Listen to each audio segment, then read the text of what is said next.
«Я, Иоанн, увидел святой город Иерусалим, новый, сходящий от Бога с неба».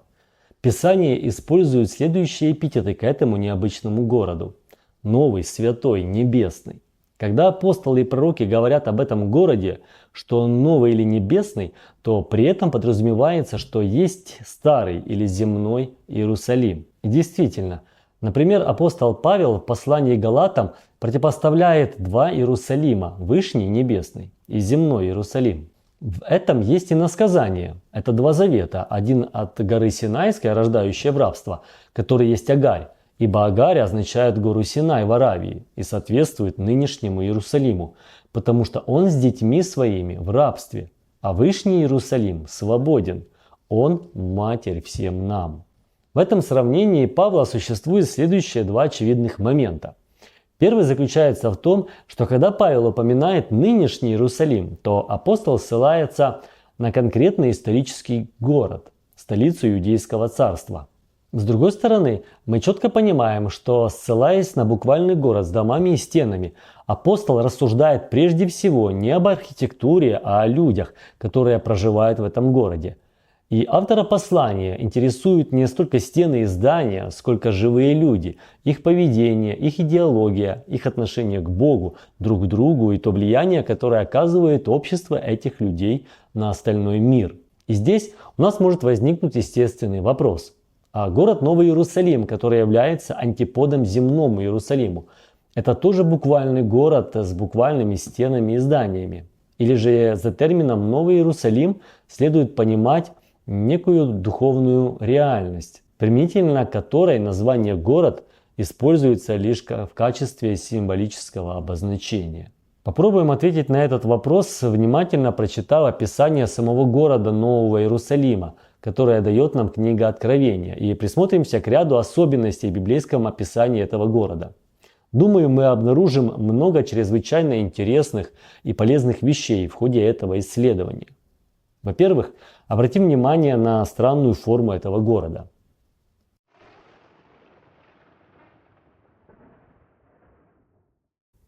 Город расположен четвероугольником, и длина его такая же, как и широта. И измерил он город тростью на 12 тысяч стадий. Длина и широта и высота его равны. Разное доводилось слышать мне мнение о том, какую же именно форму имеет небесный Иерусалим. Кто-то считает, что это шар, кто-то готов утверждать, что город имеет форму равнобедренной пирамиды. Но если подходить к этому вопросу с сугубо библейской стороны, то формой Нового Иерусалима может быть только куб, поскольку именно такую форму имело святое святых отделение Иерусалимского храма. Это самое святое место в Иерусалимском храмовом комплексе и во всем Израиле. Именно в святом святых находился золотой престол милости и благодати в виде ковчега с херувимами над ним.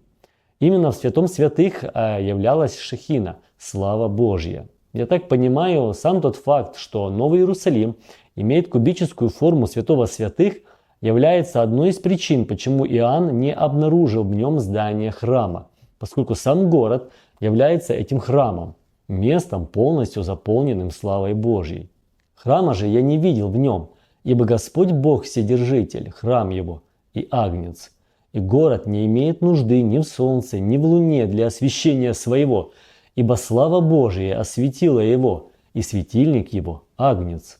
Новый Иерусалим – это место, полностью пребывающее в Боге и агнце. Оно как бы погружено в них и пребывает в славе Божьей. Так все же, Новый Иерусалим – это буквальный город кубической формы, или же это символическое указание на некую духовную суть, которая стоит за Новым Иерусалимом?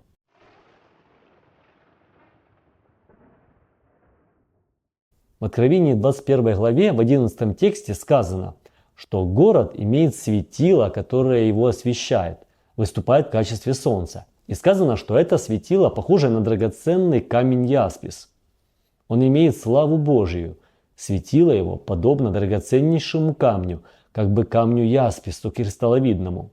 Иоанн видит город, который освещает некая звезда, которая в видении выглядит как драгоценный камень. Но когда Иоанн трактует само видение, то говорит уже прямо, что оказывается этим солнцем является сам Господь Бог. Ситуация выглядит так, что если бы нам не была дана трактовка, а трактовка она всегда буквально по определению, то мы имели бы искушение полагать, что город Иерусалим освещается от некоего буквального драгоценного камня. Просто потому, что мы бы вместе с Иоанном в видении видели бы именно что-то похожее на драгоценный камень, висящий над городом. Но имея библейскую трактовку, мы теперь четко понимаем, что драгоценный кристалл в видении был всего лишь символическим, пророческим изображением духовной реальности, которой является сам Бог. Иоанн называет Бога Иерусалимским светилом. Но светит это светило, скажем так, не напрямую, а находясь в светильнике, которым является Сын Божий, Иисус. И мы же с вами, адекватные читатели, понимаем, что Иоанн нам не про инкрустированную лампадку рассказывает, которую повесили светить над городом Иерусалимом для его освящения. Очевидно же, что и светило, и его светильник – это символы реального Бога и его Сына. Этим видением Иоанну и нам доносится следующая важная мысль, что свет самой жизни, всякая правда даются каждому человеку только через Иисуса Христа, Сына Божьего. Именно Иисус, как сказано, является сиянием славы и образом ипостаси Всевышнего. Ибо един Бог, един и посредник между Богом и человеками, человек Христос Иисус. Мы способны познать Бога не иначе, как только через Иисуса Христа. Идем дальше.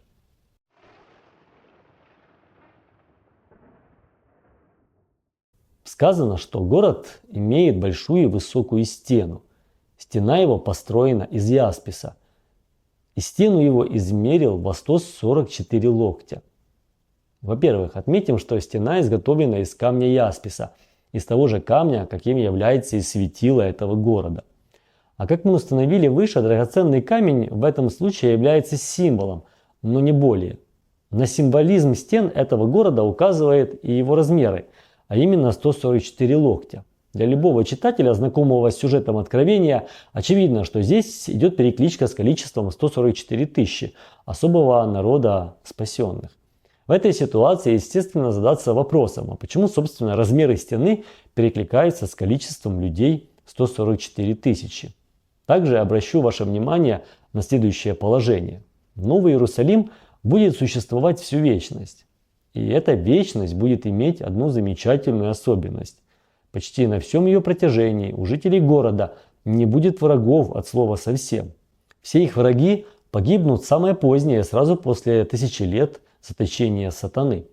Но мы-то с вами понимаем, что во все времена на этой земле города окружались стенами для конкретных целей защиты его жителей от набега врагов и диких хищных зверей. Но от кого нужно защищать жителей Нового Иерусалима при полном отсутствии как врагов, так и хищных зверей? Эта ситуация также заставляет нас, как читателей, думать о том, что стены Нового Иерусалима не буквальны, а являются пророческим символом в духовной реальности. «И будешь называть стены твои спасением, и ворота твои славою». Стены небесного Иерусалима – это символ его спасенности, вечной защищенности от всякого врага. А главным врагом для людей является смерть. Остановимся немного на пророчестве Исаии, изложенном в 60 главе. «Не слышно будет более насилия в земле твоей, опустошения и разорения в пределах твоих, и будешь называть стены твои спасением, и ворота твои славою. Не будет уже солнце служить тебе светом дневным, и сияние луны светить тебе, но Господь будет тебе вечным светом, и Бог твой славою твоею». Многие, читая эти тексты, относят их к земному Израильскому царству, которое во главе со своей столицей, земным Иерусалимом, будет прославлено Богом и находиться под его постоянной защитой. Но апостолы Иоанн и Павел иначе воспринимали это пророчество. Они четко понимали, что буквальный плотской Иерусалим обречен, и исполнение этого древнего чудесного пророчества они видели совершенно в ином его воплощении. Сравните теперь слова Исаии со словами Иоанна. «И город не имеет нужды ни в солнце, ни в луне для освещения своего, ибо слава Божия осветила его, и светильник его – агнец». Спасенные народы будут ходить во свете его, и цари земные принесут в него славу и честь свою. Ворота его не будут запираться днем, а ночи там не будет. В понимании апостолов Иисуса Христа пророчество Исаии должно исполниться в Новом Иерусалиме. Этот город совершенно не то место, каким является буквальный исторический Иерусалим. Но вернемся непосредственно к устройству небесного Иерусалима. Так стена города имеет 12 оснований, и на них имена 12 апостолов Агнца. Христианская церковь началась именно с 12 апостолов. Они считались столпами церкви, первой христианской общиной и одновременно ее первыми руководителями. Мы понимаем, что строительство любого здания, города или стены, как и в случае стены Нового Иерусалима, начинается с фундамента, с основания. Это самый первый элемент сооружения. Все остальное – это уже дальнейшие надстройки. Поэтому естественно понимать, что весь остальной город, Новый Иерусалим, в том числе и стена с ее воротами, это элементы, возникающие уже после времен апостолов и основанные на их служении. А сам город, естественно, в этом ключе понимать именно как собрание людей, начавшееся с апостолов. Он имеет большую и высокую стену, имеет 12 ворот и на них 12 ангелов. На воротах написаны имена 12 колен сынов Израилевых. С востока 3 ворот, с севера 3 ворот, с юга 3 ворот, из запада 3 ворот. Можно задаться следующим вопросом. Название ворот связано только с буквальными коленами Израиля, или же название ворот указывает на духовный Израиль, на всех спасенных благодаря Христу. Ворота – это единственное место, через которое можно попасть в город. Когда пророк отмечает, кто именно может попасть в Новый Иерусалим, то он перечисляет только моральные качества людей. И не войдет в него ничто нечистое, и никто преданный мерзости и лжи, а только те, которые написаны у Агнца в книге жизни. Иными словами, путь в город открыт для всякого честного человека, невзирая на его национальность или расу. Поэтому естественно понимать, что имена Израиля указывают не столько на связь по плоти, сколько на духовную связь, входящую в город с сынами Израиля, с их духовным опытом. С каждой стороны света в город ведется одинаковое количество ворот. Эта ситуация говорит нам о том, что Бог готов принять в свое спасение любого человека, невзирая на место его проживания, национальность или цвет кожи. Пророк отмечает, что каждая из ворот сделаны из целой жемчужины. А 12 ворот – 12 жемчужин. Каждые ворота были из одной жемчужины. И естественно, читателю следует искать прежде всего духовный смысл в таком необычном устройстве ворот. Жемчужина драгоценна, но как она появляется? Насколько мне известно, зарождение жемчужины происходит следующим образом. Если в раковину моллюска попадает инородное тело, песчинка, грязь, то моллюск пытается всячески освободиться от подобного загрязнения. Не имея возможности вытолкать наружу инородность, моллюск постепенно обволакивает песчинку, и в конце концов стараниями моллюска появляется драгоценная сверкающая жемчужина. Исходя из этого представления, можно понимать, что единственный путь, которым можно попасть в небесный город, это путь очищения характера через страдания. При вспоминании о небесном Иерусалиме часто можно услышать, как люди рассуждают о его улицах.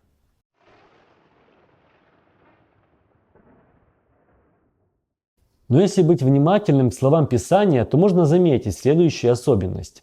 Книга Откровения, когда рассказывает нам о внутреннем устройстве города, упоминает не об улицах во множественном числе, а только лишь об одной улице. Улица города – чистое золото, как прозрачное стекло. Среди улицы его и по ту и по другую сторону реки древо жизни. То есть законно понимать, что в видении, показанном Иоанну, сам город состоит только лишь из одной улицы. Причем что-то мне подсказывает, что эта улица не с какими-то закоулками, а прямая. Господь же сказал ему: «Встань и пойди на улицу, так называемую прямую, и спроси в Иудином доме Тарсянина по имени Савла. Он теперь молится». Улица – это территория, по которой ходят. Улицы имеют свое направление. И Сын Божий так говорит о себе: «Я есть путь и истина и жизнь».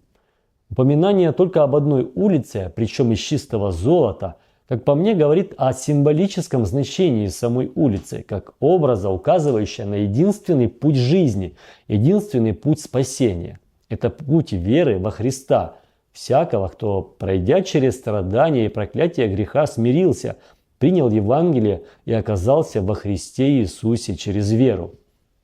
Также часто можно услышать восторженные возгласы о том, как же дорого и богато будет все выглядеть в Новом Иерусалиме.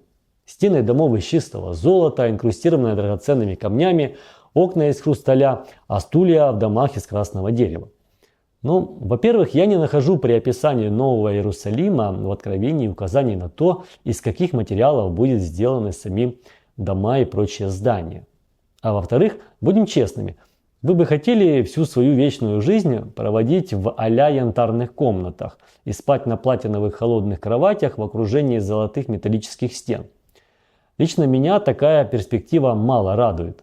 Да и вообще, среди христиан, откровенно говоря, преобладает тяга к естественному, к простоте, в обиходе к природе и жизни на ней, а не к мертвым, но роскошно обустроенным дворцам. Да и смысл для христианина во всем этом. Лично моя жизнь меня учит, что неважно, где я живу, во дворце или в хижине, главное, чтобы я был со Христом. Именно в жизни с Сыном Божьим заключено простое житейское счастье каждого из нас. Хотя стоит отметить, что в Писаниях дано краткое описание устройства жилища спасенных. «И сделаю окна твои из рубинов, и ворота твои из жемчужин, и всю ограду твою из драгоценных камней».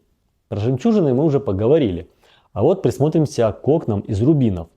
Если воспринимать буквально эти слова, то подобное остекление выглядит, мягко говоря, странно, если неадекватно.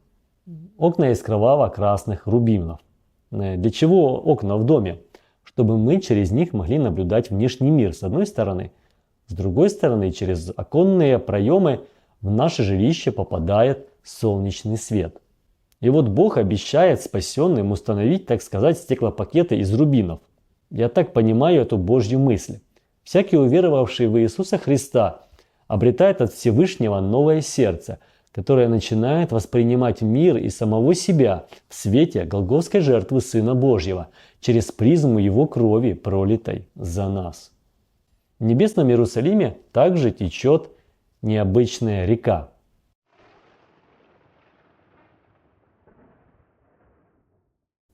«И показал мне чистую реку воды жизни, светлую, как кристалл, исходящую от престола Бога и Агнца, среди улицы его, и по ту и по другую сторону реки древа жизни».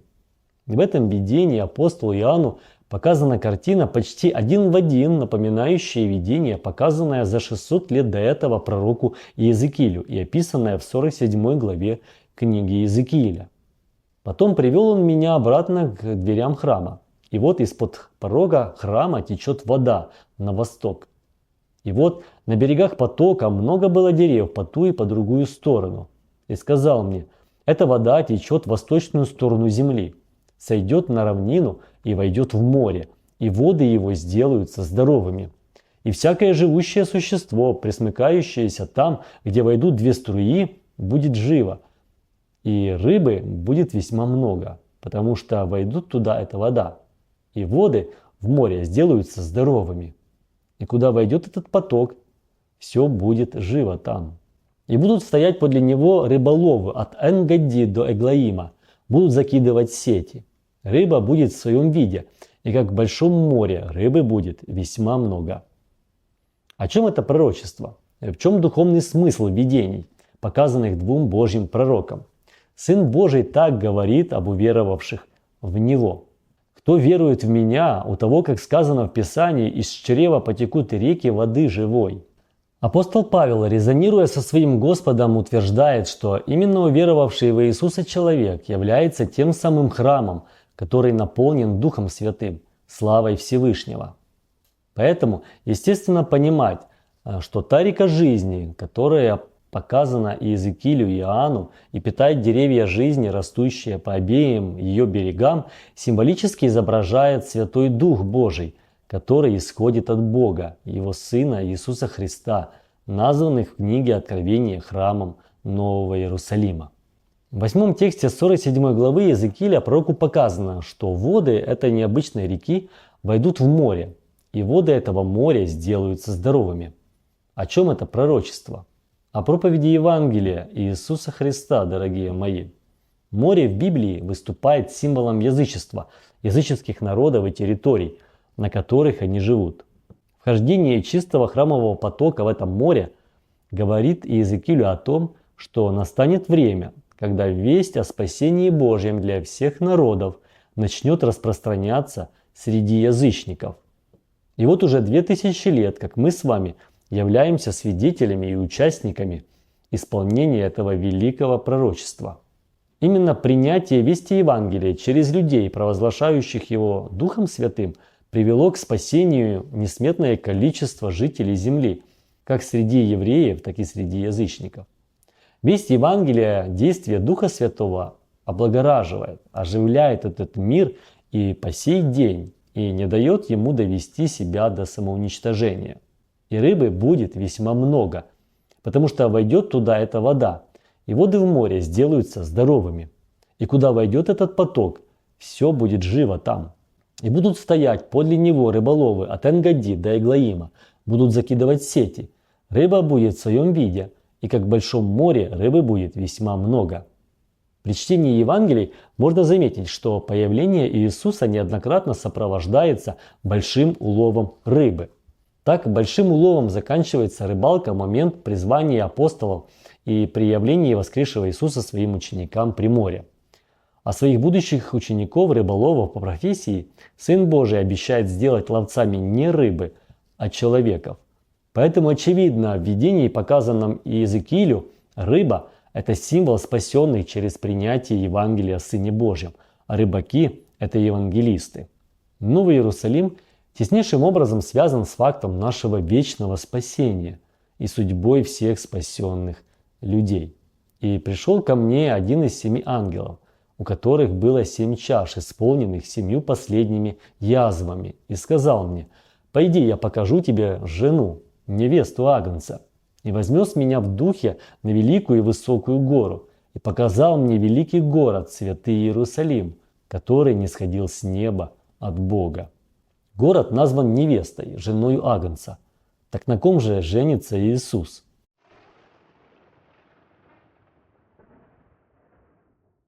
Жена – это женщина, с которой мужчина связывает свою судьбу навсегда. Мужем в данном случае выступает Агнец, Сын Божий, человек Иисус Христос. И хотя лично я не против существования буквального города Нового Иерусалима, скажем так, он мне нисколько не мешает. Просто потому, что его существование, по моему мнению, ничего не прибавляет и не убавляет к моему спасению. Но все же для нас должно быть очевидно, что Иисус не строит свои отношения со стенами и домами. В образе города Нового Иерусалима представлены множество спасенных людей, живая церковь Иисуса Христа. Что еще весьма важное хочу я отметить в этом видео, друзья. Апостол Иоанн обращает наше внимание на отсутствие ночи в небесном городе. «И ночи не будет там, и не будут иметь нужды ни в светильнике, ни в свете солнечном, ибо Господь Бог освещает их, и будут царствовать во веки веков». Я убежден, что у Бога и спасенных нет никаких претензий к буквальной ночи, как астрономическому явлению. Ночь в Писании неоднократно выступает символом зла, греха и смерти. В царстве спасенных ничего из вышеперечисленного не будет. Друзья, с самого раннего детства все мы приучены к той мысли, что наша жизнь в первую очередь зависит от того, взойдет ли солнце или нет. Наука и наша повседневность доказывают нам, что все живое на этой земле существует благодаря свету и теплу, исходящему от ближайшей к нам звезды. Но в самом последнем видении всей Библии рассказывается об уникальном сообществе людей, которые удивительным образом не испытывают нужды ни в солнце, ни в луне, поскольку четко понимают, что все, что им нужно для счастья в этой жизни и для самой жизни вообще, это просто быть с Богом, обрести свет Его истины, поскольку верят, что не хлебом единым жив человек, но всяким словом, исходящим из уст Божьих.